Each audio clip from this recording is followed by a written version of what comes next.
Hi everybody, how you doing? I just started the live, so I hope that you're enjoying being here. If you have joined this later, I'm trying to figure out how to do all of this. It's the first time I've done a live event online in a very long time.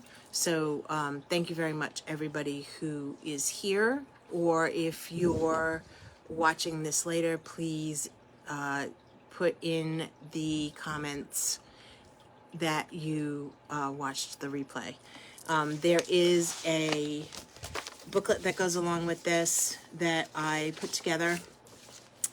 It's called Sacred Space Creation, and it talks about different topics as far as different ways that you can add to your space. And then I have somebody here in the studio with me also. So if she asks me a question, I will repeat it for you guys so you can hear it. Okay, so my name is Debbie. I consider myself a shaman practitioner. I do a lot of different healing modalities. We're here at the space at Creatigo in Cranston.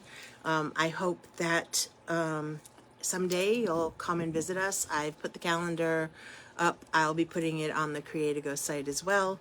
So I'm not going to spend a lot of time talking about our events. I do hope that you will stop by. We have Reiki shares, energy shares, and a variety of different things. We're going to be starting a monthly drumming circle, not drumming, journey circle.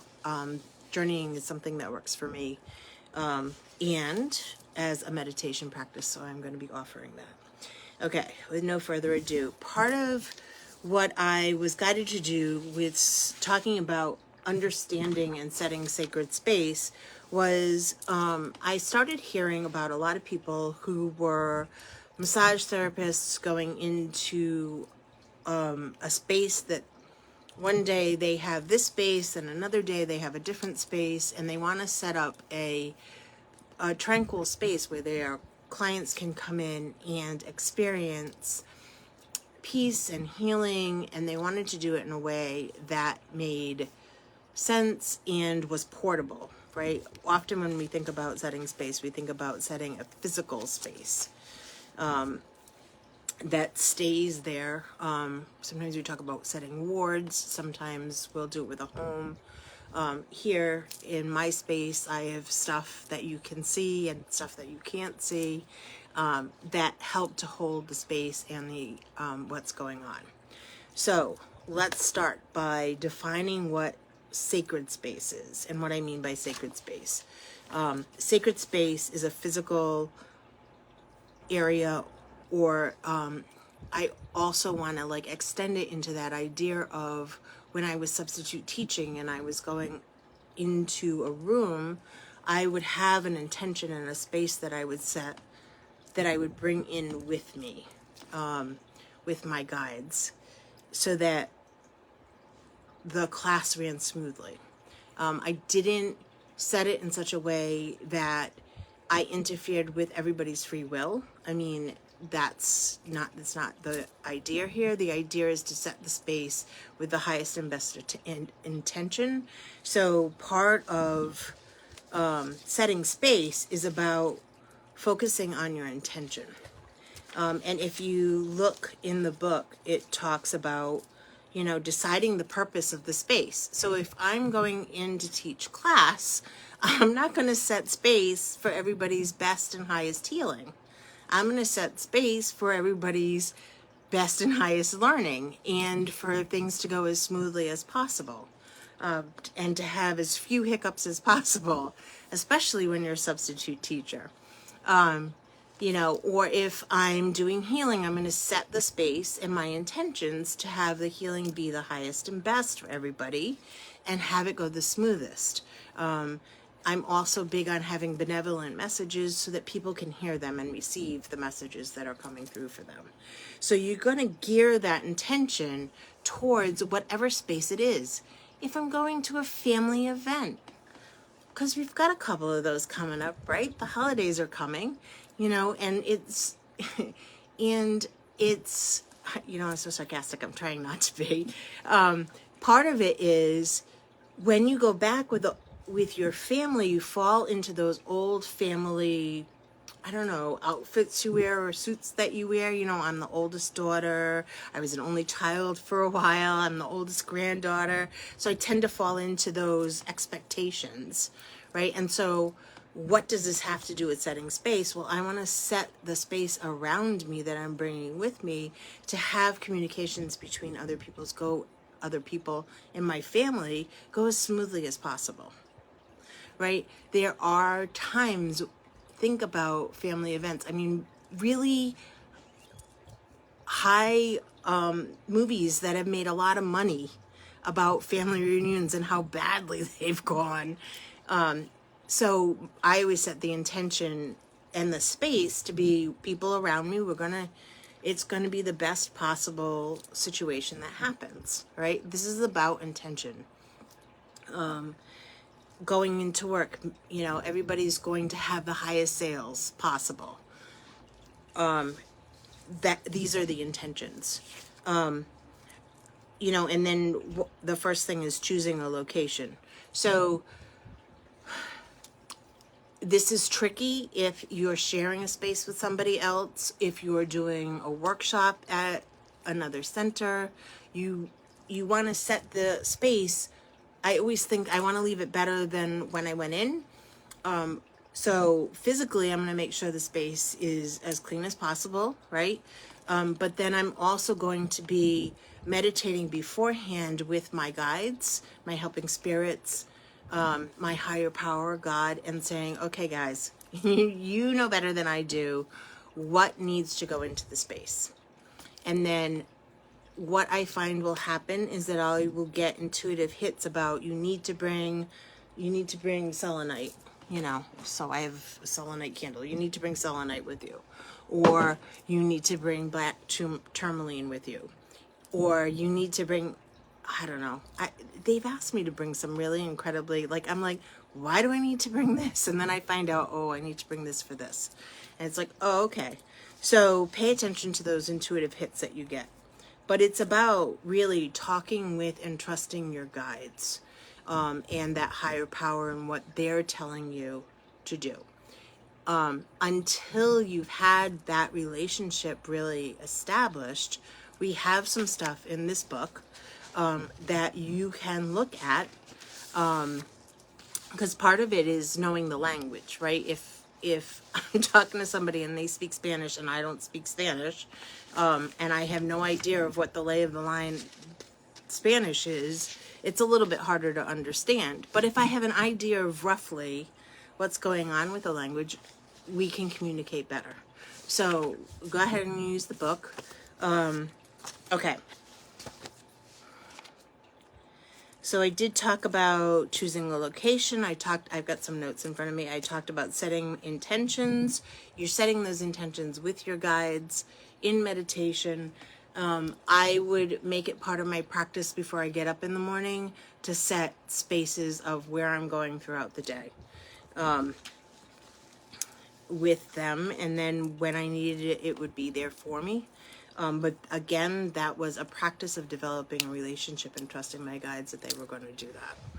And that I was going to do what I needed to do. I remember one time they asked me to bring a malachite rhinoceros, and I was like, okay. And I brought it, and it was to help somebody with protection and working on their heart. And it was like, there's no way I could have known that, right? But it's trusting that those intuitive hits, like, okay, I don't know why I'm bringing it, but okay. Let's see. Adding personal or spiritual items, I talked about that. If you are setting a space that is yours and yours alone, like here in my office, I was talking about there are things that are here. You can see over my shoulder, I've got Mary. That's the wooden statue that's right here. I've got my tree for Create-A-Go. These items are specifically, here's Archangel Metatron right here. I've got these items specifically set to, and this picture right here is the snake biting its tail, and it also represents our ancestors. So setting items in a mindful way is also very important. You can use feng shui. You can use, I have a card, a tarot deck that I use that you set up. I can set up the feng shui on the board there, and it gives me information. There are fantastic feng shui practitioners out there if you need that, or you could just trust your intuition, right? Your gut and where you're being told to put things. Or like I said, there's maps out there. There's feng shui maps that you can consult and work with. Okay.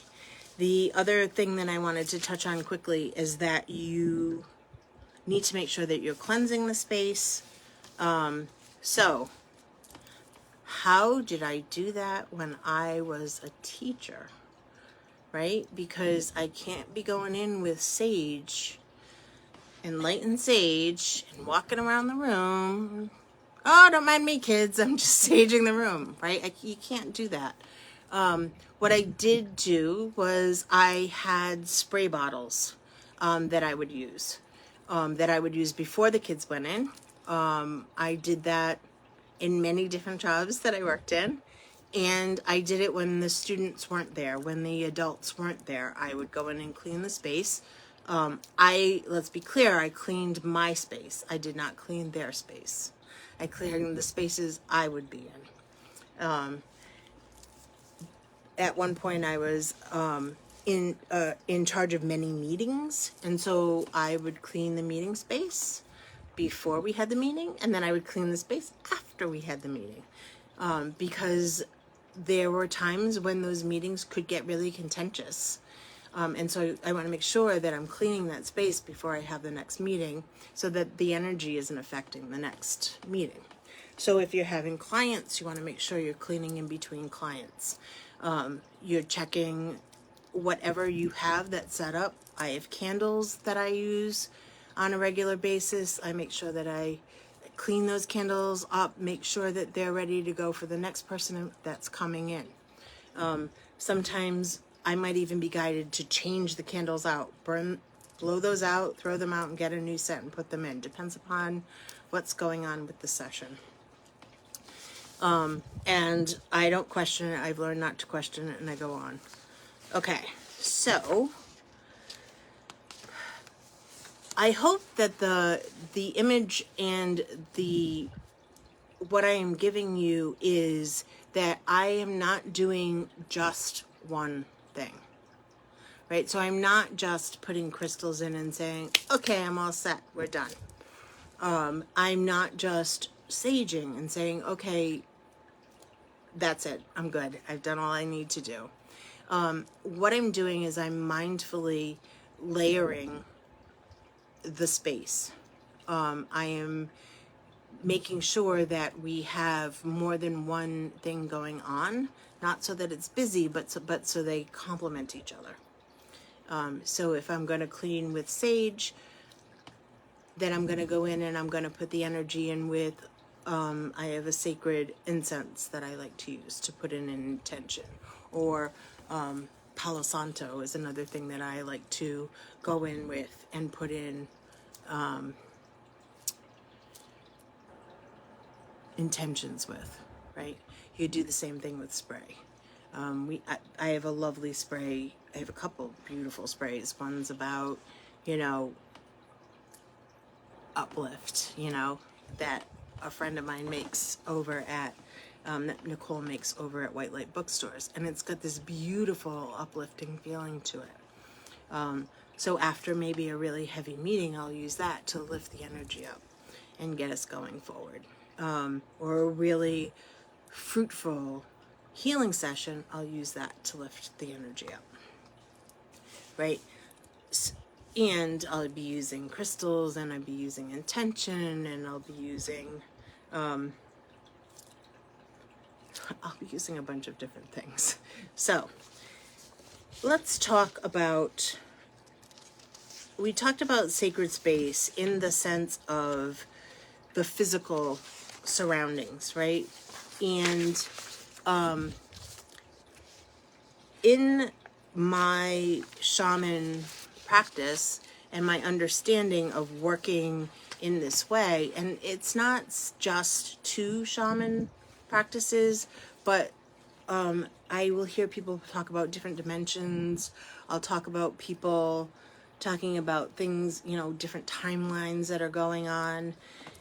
And I just like to really simplify it and say, you know, ordinary reality is this physical plane right here, right? It's everything I can touch, everything I can feel, everything I can see with these eyes, everything that I can smell. It's right here. This is ordinary reality, right? And then there's also non-ordinary reality. And people who hang around with me have gotten used to me saying that.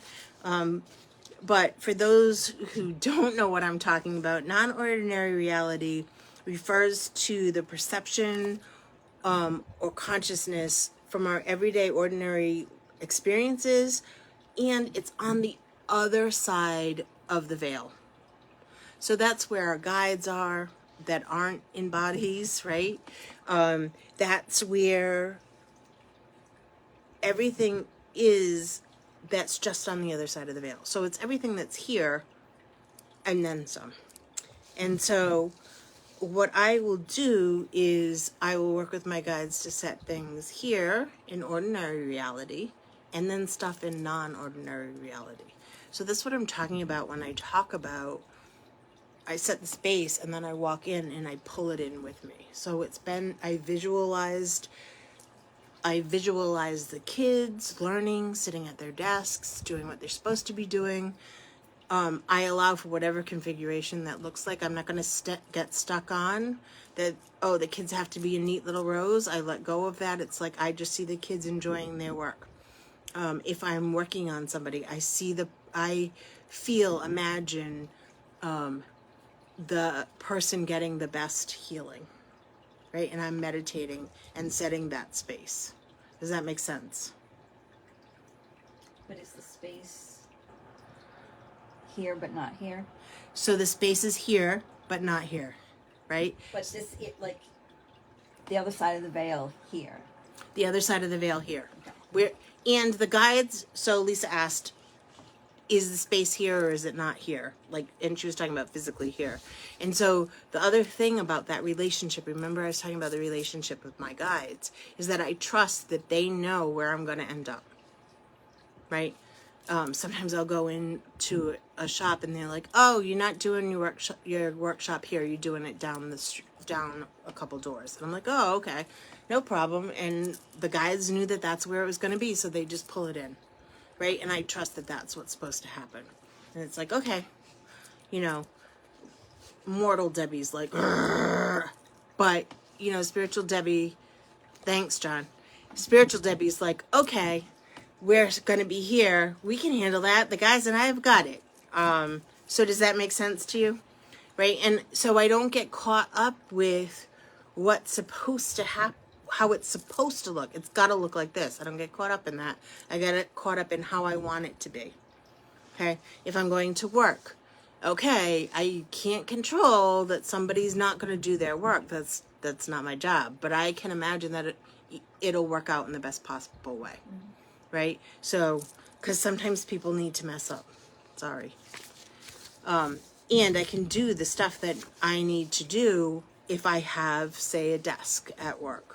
That's my desk. Well, I can make sure that I have my my salt, right, on the table. I always have salt. I can make sure that I've got my crystals there. I can make sure that I've got my essential oils there. You know? Mm-hmm. Okay. And then switching that stuff out as well. Okay, beautiful. So we talked about non-ordinary reality and how the guides manage that and bring that in. So I don't have to worry about that. Okay. So when we're building sacred space, we're building both together. We're building stuff in ordinary reality that people can see and non-ordinary reality that people can't see. one bit of clarity. When I'm doing stuff in ordinary reality, you can't always see it. Like, I don't make it so that everybody can see every single arrangement I've got going on in here, right? That's none of their business. None of their business. I have had children come in and pull it all out on me, and it blows my mind. But it's none of their business. There is stuff that is in place that people do not need to see, do not need to know about. It's between me and my guides. So let's begin with the physical space. If you have the booklet, I've given you a page to write on. If not, hopefully you have something in front of you, and you can add into the comments if you want. I want you to think about what tools you have that you're aware of that you could bring with you to set space. Physical tools? Sure. Physical and non-physical. Now, I'm going to say one thing, and then I'm going to try and not talk. Some of you may be energy practitioners. Some of you may be Reiki people. Some of you may be IET people. Some of you may have worked. There's a million different modalities out there. You have tools within that you can use as well. So think outside of the box. The thing about those tools is nobody needs to know you're using them. Go for it. I'm going to be quiet for a couple minutes. I wish I had music. I'd play it. Do do do do do do do do do do. Oh, sorry. Don't need to have the Jeopardy thing going on. But I do want to give you a couple of moments to think about it. What tools do you have at your fingertips?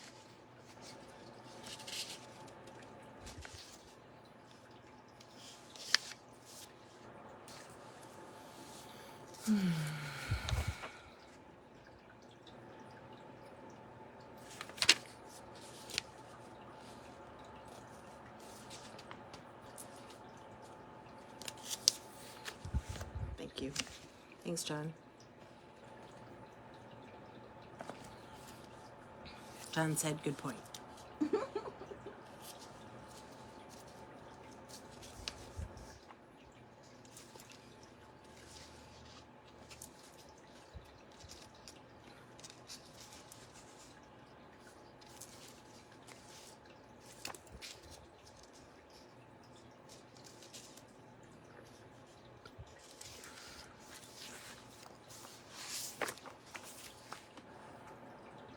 Is the Jeopardy theme a good tool? You know what? I find that music in particular is a good tool for me. Thank you for bringing that up. It's funny because I was thinking about that as I was getting ready for class, about how music is important. Not necessarily the Jeopardy tool, right? We need to look at our intention on why we're using things.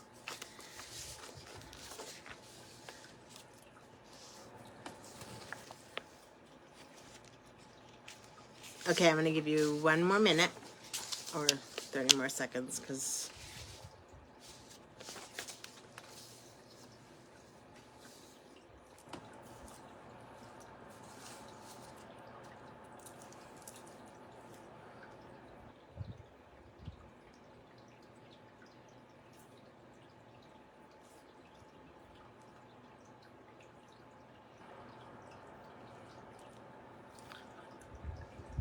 Okay. You can keep writing, you don't have to stop. Okay. So, John, what was something that you came up with? I don't want to put you on the spot, but... And then, Lisa, what's something you came up with? Well, you had mentioned the Reiki. Reiki? The symbols and the energy. But I also wrote down my energy. Bringing your energy to a space. Ooh. two very good points. Okay, so one of the things that was said in the room was, he said it's okay to put me on the spot. So one of the things that was brought up in the room was using symbols, right? If you are a Reiki practitioner level 2, you have symbols that you can bring into the room, right? And you can use them in the room. I have a very good friend who used to go around and give the power symbol to people when they, especially this time of year when you've got these you're going to be expected to sell X amount of units of whatever product it is that you have, and you have, you've got to hit this certain level. This is a fancy word for that. But, so they would go around and give everybody choker rays, and everyone would hit and go above, right? And so that's one way to use, but, and notice how it's the power symbol to help them meet that, what the heck is the name of that? Quota, thank you.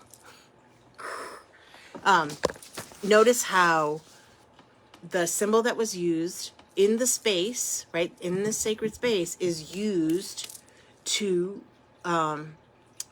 meet their quotas, right? Excellent.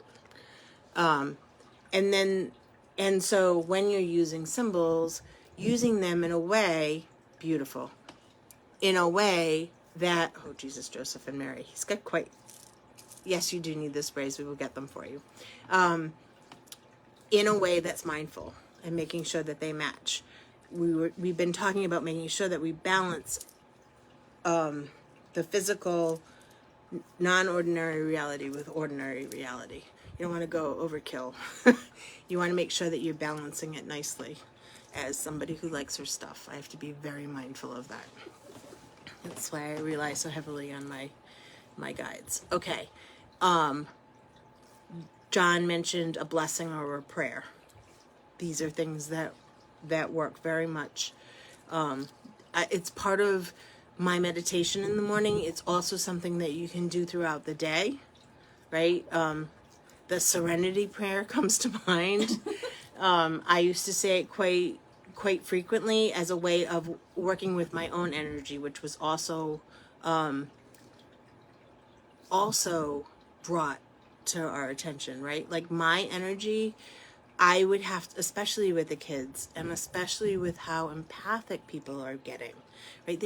We're picking up on each other's emotions and feelings and energy. And if you need proof of that, take a break and think about the last couple days and how everybody's been feeling things and how everybody's been feeling kind of wonky. I'm not talking about politics. I'm talking about all the energy that was going on, going up to, and all of the stuff that we've been going through, right? Not talking politics. I'm just talking energy. I'm just talking about what people are experiencing. There's fear, there's concern. We've got a lot of different things going on our planet right now. We are going through and we are ascending right now. So we are going to experience that in different ways. So having prayers for yourselves or blessings or mantras that you can say that get you back in alignment with yourself is fantastic. John saying, my blessing is I love you, I bless you, and I thank you. And he says it 7 times, right? There's the other one, I love you, please forgive me, the Ho'oponopono prayer, which I don't have in the book, but is also a good one, right? I would use the one about, please forgive them for they know what they do type of things, or please forgive me for I know not what I'm doing. It lines me right back up. Please get me back in line. Thank you. All right. So then, so that's energy. Energy is so important. It's so important that when you're finding yourself spinning, that you take a step back and get yourself grounded. Your energy is so important. Thank you for bringing that up. At the end of the booklet that I passed out, we talk about intuition and what we're feeling. and how important it is to be in touch with our intuition. I think that's all about, like, how are you feeling? What are you seeing? What do you, on a very basic level, not even I see dead people type of thing. It's just, sorry, joke. But it's not even about that. It's about the basic things that you're seeing. How are the people around you reacting? And when I got upset, I would have to go into the kids and say, listen, I'm upset. My responsibility. You guys are fine. I'm not upset with you. I'm just trying to figure it out. Okay? As long as Lisa speaks up, I can hear her just fine. Okay, thank you. I just laughed. Okay. So, I hope that that's helping you. All right. So the other things John brought up was music. Absolutely. Right? Think about how stores use music to get you in the mood to buy stuff, right? Or restaurants will use it to get you to eat food faster, slower, right? To spend more money. The longer you stay, the more relaxed you feel, the more you want to spend money and have a couple more drinks, right? Think about that. Well, we can use music to set our space as well. There's different music out there to help people. You know, I use it all the time when I'm starting to feel scattered to get really grounded. And I know, John, you're working with a special type of beats per minute. You do it so much better than I do, but you know what I'm saying. He does different hearts. Thank you. Oh, jeez. Thanks, Lisa. So, and then he also talks about small pyramids. So we have a pyramid here. Karen uses a pyramid that she uses to do the bowls that she does during our healings under. And I'm in the process, frequencies, thank you, that I am going to be using over the healing bed when people are healing. These are all very mindfully put in place things to help, right? They're mindfully put in and taken out when we don't need them anymore, right? And they can be put in non-ordinary reality when we're going into a store, where we're going into a space that we're sharing with somebody else. I'm a massage therapist and I'm going in. Another thing that you could, and this is a muggle version of this, is another thing that you could do is I have what looks like a pocketbook that I put my stuff in. That's like, they call them a mesa. The Native Americans, where they fold it up and they say prayers over it and has certain herbs in it. And I don't pretend to even do that. But what my guides have taught me to do is I have a pocketbook that I put special things in that when I go in, I put it somewhere. Nobody knows, like they assume it's my pocketbook, and I put it there and it's got different ingredients in it and nobody knows that this is, I'm setting space with it. Right. And so, and that's not my idea. That's something I got from somebody who was a doula. So they were helping somebody during pregnancy. They'd throw this thing that they put together, and it was in a pocketbook that they'd throw, and right, nobody questions that. Because I want it to be as clean as possible. So, hi Jean, how are you? So there's different ways that we can do that. Great idea. I probably wouldn't use a pocketbook. Right. No, you wouldn't use a pocketbook, John. Or you could. Right? There's lots of man purses out there now. Right? But, like, nobody thinks twice about me. I'm throwing a bag around. You don't think about it. I didn't even know. Right? You have no idea. And it's funny because I have a rattle in there. If I need to do a healing for something, I've got my rattle to go. And people don't even question it. But if I were to say, oh, here I come, I've got my rattle and my you know, I don't know, crystals in my spray bottles. Here I come. Oh, watch out for them. They would be like, what the heck is she doing? But it's just this thing that I've set up that's put together. It's a kit that I have that now that I've told you about it, you'll know to be like, oh, okay. And I have different ones for different things. Like if I'm going for a space clearing, I have one kit, and if I'm going in ordinary life, I have another kit. And that kit in ordinary life gets cleaned and cleared and reset depending upon what's going on. So these are all really, really good ideas, John. And Lisa, thank you very much. Blessings, small pyramids, sprays. You know, another thing that I think is really funny is when I first started doing this stuff 10 years ago, 15 years ago, and I was a teacher and I first started working with essential oils. People were like, oh, I can't put an essential oil, I can't put a diffuser in my office. That they would never allow that, and nowadays it's so commonplace. People don't even bat an eye. It's just, you know, and I swear by, there's a pick who you're buying your stuff from, but there's a blend. Young Living calls it thieves. They On Guard is another one that's very similar, and that was another thing that I would set in my space, and it would be going not nonstop.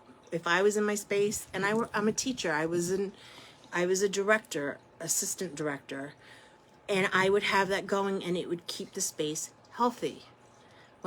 You know how I know? Because when I ran out of it, and I didn't think to replace it, because I hadn't been sick in years, I started getting sick again. I was like, oh, okay, I need to do this. So, you know, another thing that I included in the booklet is a list of essential oils. I don't suggest you use all of these oils at once. I suggest you figure out what works for you at that time. In August, September, a little bit of October, I was using lavender a lot. Lavender and sage to help people calm. It's gentle. It's funny because I had stopped using the lavender, and then we did a drum healing on Tuesday, and I pulled the lavender back out again to be nice and gentle. It's very calming. Frankincense. Oh, I love me some frankincense and myrrh when I'm going to bed.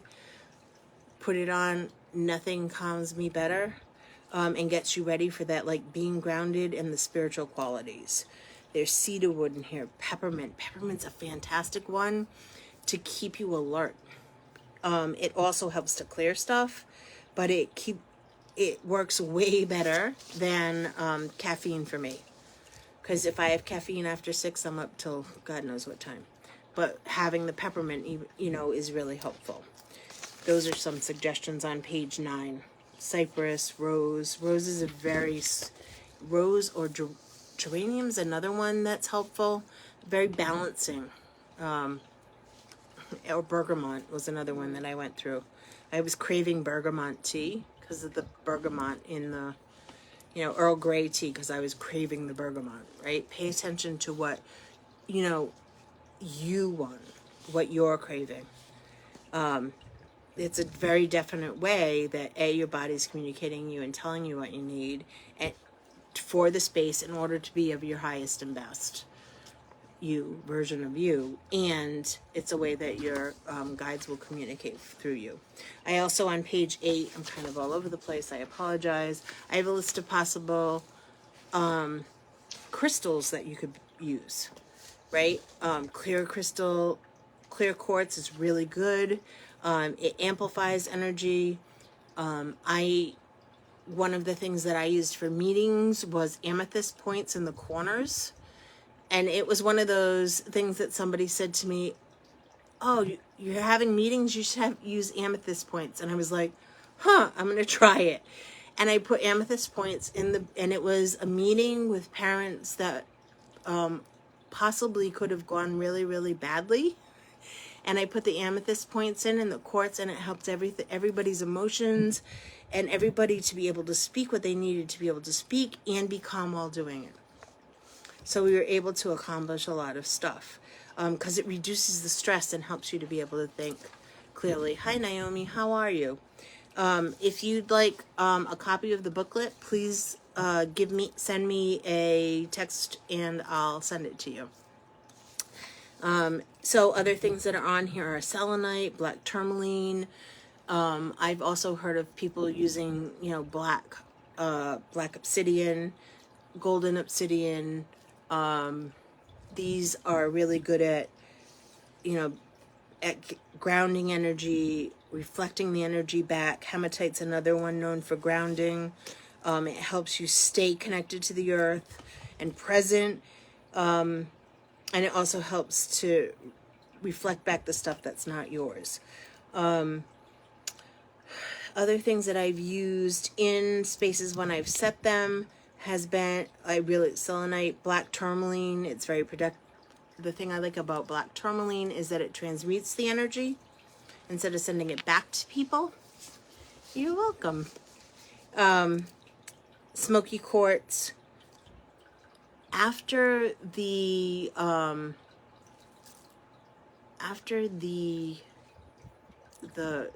big C, I found that I was using citrine a lot.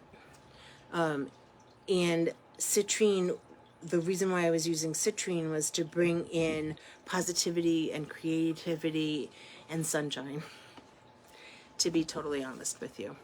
And to me it was like, oh, okay, we're using tourmaline. Okay, now we're using citrine, right? And I found that it really helped. Another thing that I didn't necessarily include in here was I found that, so I have a guide who works with light, bringing in different light frequencies. So over in the corner, I have a little cloud, and and while that's not really about bringing in the light, you can use different light, sunlight. Thinking about if you're in the room with us now, I've got the overhead lights turned off. If a lot of places have that awful lighting that flickers and drives people crazy, especially, and I don't, respectfully, it gets on your nerves and you don't even realize it. I know working with the kids that I worked with, it really wasn't good for them. We had covers for them because we were in really old school buildings, so we would have covers for the lights. And that's another thing that's really important that I didn't necessarily include in here. There's also different colors of light that we can use, right? And with working with a guide, they can bring in the light. In reality and non-ordinary reality. Sometimes you'll see that all of a sudden the sun will open up or it'll get really bright, which is just wows the socks off of me when that happens. Aren't I lucky? Okay. So we talked about different ways that you can use the smudges and the oils, right? We can use them in sprays. You can use them in atomizers. I'm not crazy about burning them. You could do that, but that's not really practical in everyday life. But you can use them in aromatherapy. Oh, you know what else? It's not in here, but I was thinking about it. The other thing I used to do with oils, and pay attention, all right? Scent is huge when you're working with people who have been through some stuff, all right? Even people who haven't been through some stuff, and here's an example, right? I can remember, because your sense of smell is connected directly to your brain. So you're reacting to the smell before you even understand or comprehend why you're reacting to it. Okay, so I can remember one time, and it was just after I had gotten divorced from my ex-husband. Like, he had just left me, and I was upset. But I was out.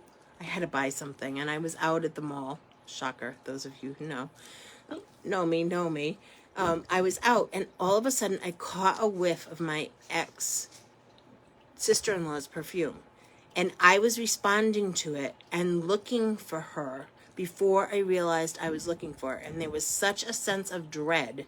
Like, it's not that she was bad, and it was just the situation, right? And so I was looking for her, like, oh my God, where is she? Before I realized I was looking for her. I believe I was in a large store that near the fragrance counter that had the perfume, right? But my mind was not being logical about it. I was responding to it. So why do I bring this up? I bring this up when you are doing healing sessions for people, or you're working with people who have been through some stuff, we'll say. Be mindful about what you wear on your body. All right? So in the wintertime, I would wear citruses, but I wouldn't wear orange, because oranges and lemons are used in cleaning products in hospitals, in all kinds of hospitals, right? And so that would remind them of the hospital. So I would have to make sure that I didn't wear an orange or a lemon. I could wear grapefruit, but I couldn't wear orange or lemon, right? Such a small difference, right? I wanted to wear something that was uplifting and gave them energy, but I didn't want to remind them of the hospital that they may or may not have come out of, okay? Or a situation that they had been in that had heavy-duty cleaning products. You don't want to, you know what I mean? So be mindful of the smells you put on yourself, right? When you're setting sacred space. It needs to be said. And, and I'm going to say, like, and my other favorite story is the lavender story. So, I was just learning to work with essential oils, and I heard that, oh, lavender's great. It's calming. It's relaxing. It helps everybody to think clearly. Well, in the situation that I was in and teaching in, when the calm always happens before the storm. So I sprayed lavender thinking I was helping everybody without putting anything grounding in there to ground the kids. And the biggest fight on campus broke out. Because they were expecting a fight to happen, and the way that they controlled it was by creating the fight. So you got to be mindful about what you're doing and making sure that the people that you're doing it for I ended up doing an entirely different blend that had grounding in it, that had clearing in it, but I went at it a different way. You know what I mean? And it worked like a charm. It was beautiful. It was gorgeous. Anyway, so smells is another thing, but be also careful about the smells that you wear, okay? And that you put in. All right, so we did talk about symbols. So the only other thing I want to talk about is, if you have a space, say that you use on a regular basis that's yours, you can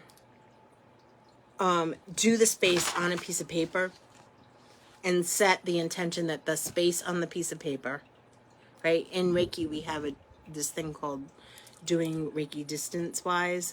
So it's on that same principle where there's no space and time. We're just setting the space on this piece of paper that is the space here, but I don't want people to see it, right? Like, that's a bad example. Let me see.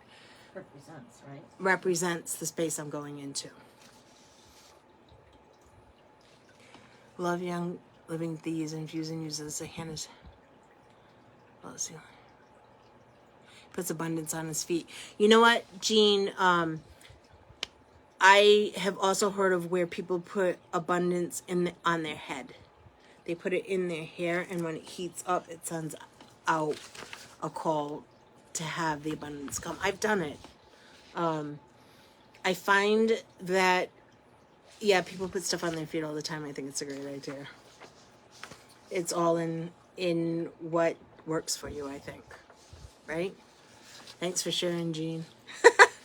Right, because your feet have all the places with your body.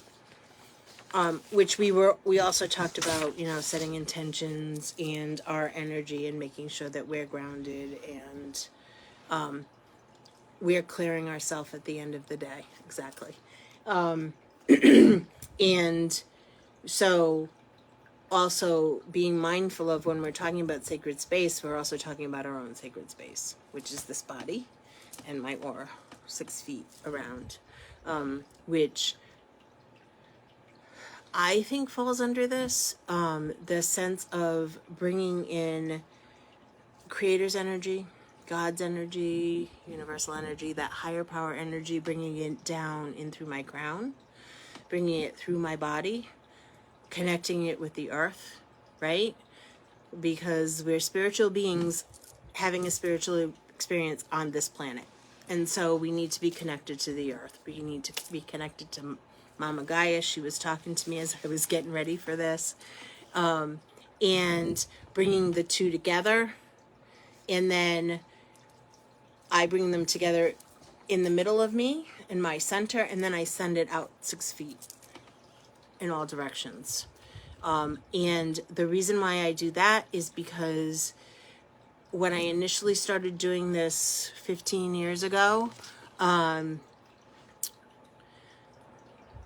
we would do the bubble around us. Oh, I'm going to do the bubble around me. That's awesome. And there's nothing wrong with the bubble, except that nobody ever told me that I need to make sure that I'm using creator's energy and Gaia's energy, right?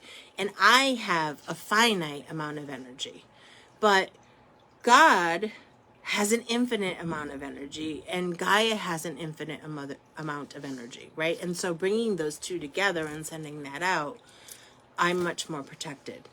The key is to do that. Hey, Rebecca, how are you? Becky, sorry.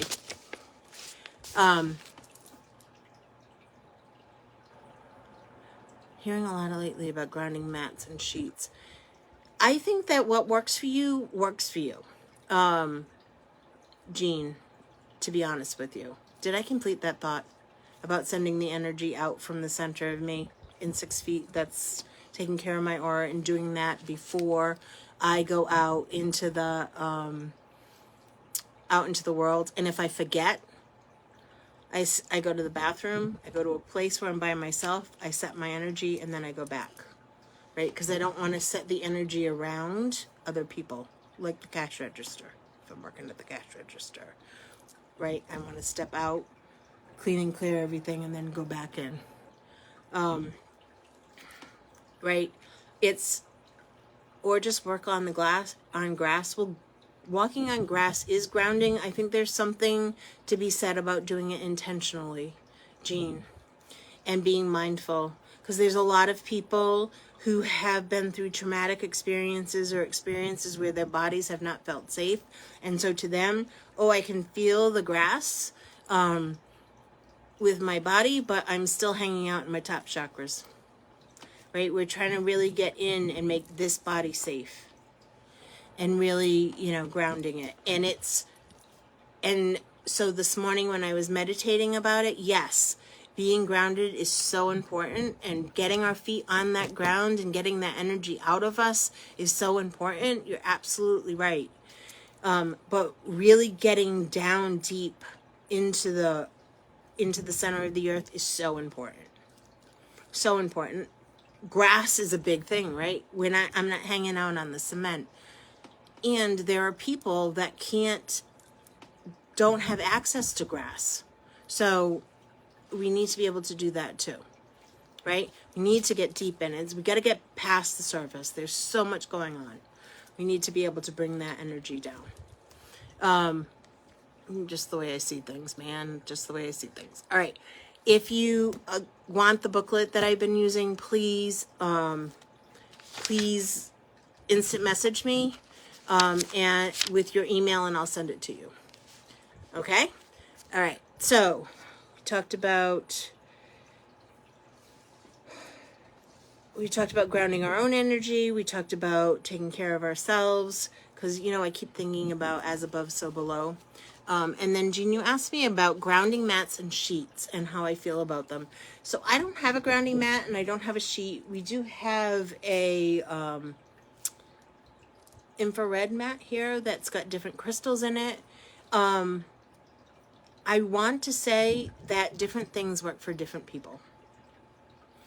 I want to say that as a former special education teacher, I am currently certified special ed. I know that different things work for different kids. So there are kids that a weighted blanket works wonders for. And there are kids that weighted blankets drive them absolutely off the wall. And that I know with me, when I first started doing this work, somebody said to me, "Oh, you should have selenite next to your bed. It's the best thing in the world." And I gotta tell you, it was the worst thing in the world for me. I was up all bloody night. Sorry, it wasn't bloody. I was up all night, right? What's going on? We doing something? What's going on? Worst thing in the world for me. Absolutely the worst thing. Now I can handle selenite next to my bed. But and even then, I don't have it right next to my head because I am going to be up all night because I pick up on energy. Right? I'm really one of those people. So, do I have selenite in our bedroom? Absolutely. Is it next to our bed? No way, because it's not good for me. But there are people who think selenite is the best thing in the world to have next to them. And that's awesome. And I'm so happy for them. So, I think it's different things are different for everyone, right? And there's different, I have brown hair and brown eyes, and Lisa's got blonde hair and blue eyes, and we're both beautiful, but it works in different ways. And so our bodies are the same way too.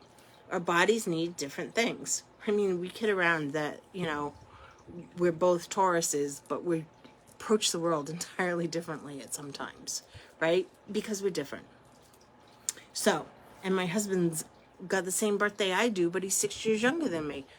We're all Tauruses, but we all see the world differently. And we all operate differently, so different strokes for different folks. So, I hope that this has been helpful.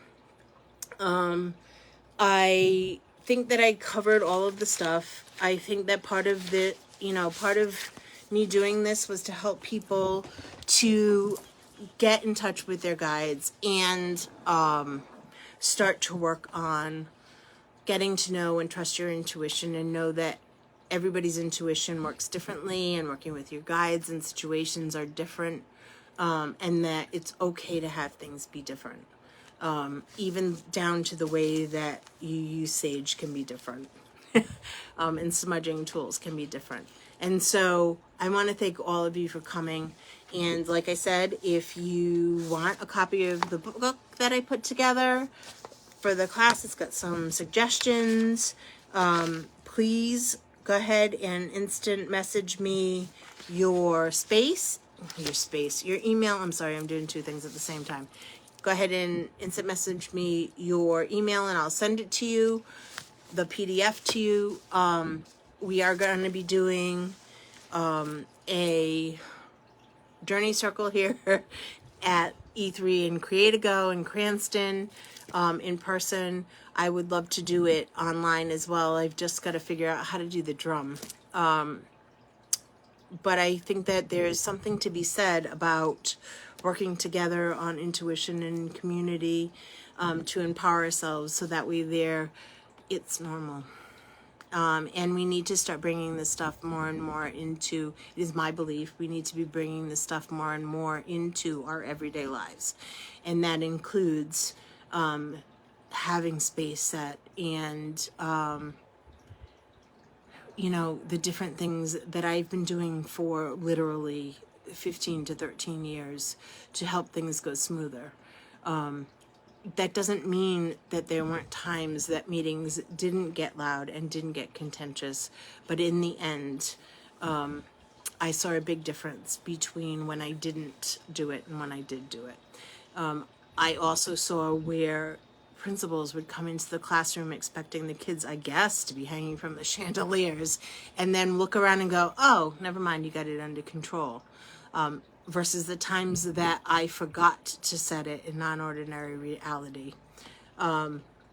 So, you know, and in all fairness, when I did forget, I took 2 minutes, maybe 5, where I said I have to go to the bathroom. I'll be right back. Thanks, Jean. I'm glad you saw it. Where I set the space, and then you could see where the kids just went whoosh, and calmed down.